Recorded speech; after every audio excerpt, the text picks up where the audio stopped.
बहुत समय पहले की बात है। एक महिला अकेली रहती थी। उसकी कोई संतान नहीं थी। वो बेहद निराश हो गई थी कि एक रोज़ वो एक परी के पास गई। उस परी ने उसे एक बीज दिया और कहा घर जाकर उसे गमले में लगा देना। उस महिला ने वैसा ही किया। जब वो सुबह सोकर उठी तो उस बीज में से सुंदर जादुई फूल टूलिप उग चुका था। टूलिप की एक पंखुड़ी अधखुली थी। उस महिला ने उस पंखुड़ी को चूमा तो वो पूरी तरह खुल गई और उसमें से एक बेहद सुंदर और प्यारी सी लड़की निकली। वो लड़की बहुत ही नाजुक थी, एकदम फूल की तरह, और वो इतनी छोटी थी कि उस महिला ने उसका नाम थम्बलीना रख दिया, क्योंकि वो अंगूठे के आकार जितनी ही थी। उस महिला ने कहा कि मैं तुम्हारी माँ हूँ और तुम्हें बहुत प्यार से रखूँगी। थम्बलीना भी बेहद खुश थी। वो फूलों के बिस्तर पर सोती और उसकी माँ उसका बहुत ख्याल रखती। एक रोज़ वो खेल रही थी तो एक मेढक की नज़र उस पर पड़ी। उसने सोचा, वह लड़की तो बहुत ही सुंदर है, मैं अपने बेटे की शादी इससे करवाऊंगा। वो थम्बलीना को उठा कर ले गया। उसे देख मेढक का बदसूरत लड़का बहुत खुश हुआ। थम्बलीना को उन्होंने पास के तालाब के एक पत्ते पर रख दिया, जहाँ से वो चाह कर भी भाग नहीं सकती थी, और खुद शादी की तैयारियों में जुट गए। थम्बलीना रोने लगी कि तभी एक तितली की नज़र उस पर पड़ी तो उसने उसे उठाकर फूलों के शहर में छोड़ दिया।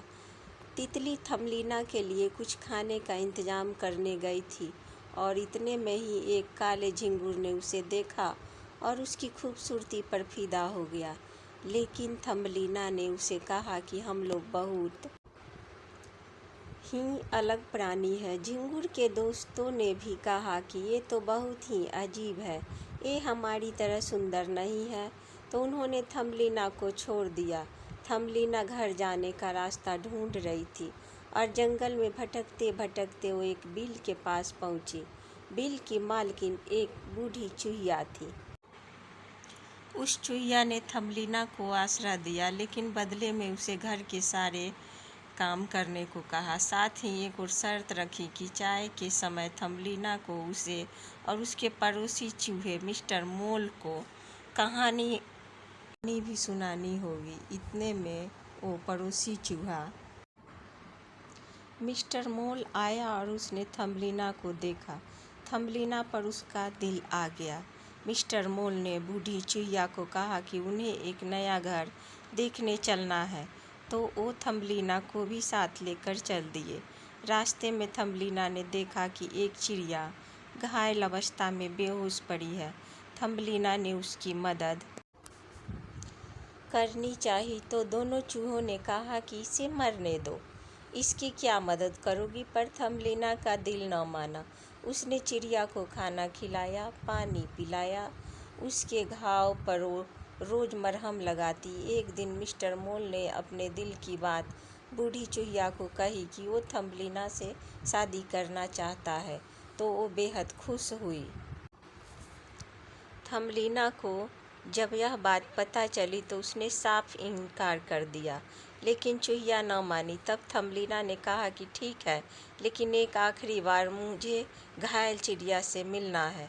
थम्बलीना जब वहाँ गई तो उसने देखा कि चिड़िया ठीक हो चुकी है और आसमान में उड़ रही है।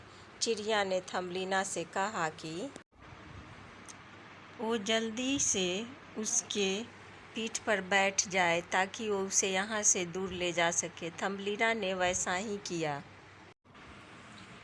चिड़िया उसे दूर फूलों के देश में ले आई। थम्बलीना ने देखा कि वहाँ एक सुंदर सा राजकुमार है। राजकुमार ने भी थम्बलीना को देखा तो देखते ही उस पर मुग्ध हो गया। थम्बलीना को भी राजकुमार से पहले ही नज़र में प्यार हो गया। राजकुमार बड़े ही अदब से थम्बलीना के पास आया और अपना परिचय दिया कि मैं इस फूलों के देश का राजकुमार हूँ, क्या तुम मेरी रानी बनोगी। थमलीना शर्मा गई और उसे फूलों के देश की ओर से पंख भी मिल गए, जिससे वो राजकुमार के साथ यहाँ वहाँ उड़कर सैर पर जा सके। दोनों खुशी खुशी रहने लगे।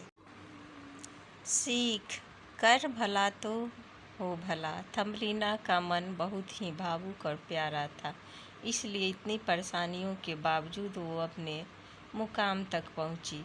उसने दूसरों की मदद की तो बदले में उसे भी मदद मिली। साथ ही उसने अपनी बहादुरी और समझदारी नहीं छोड़ी।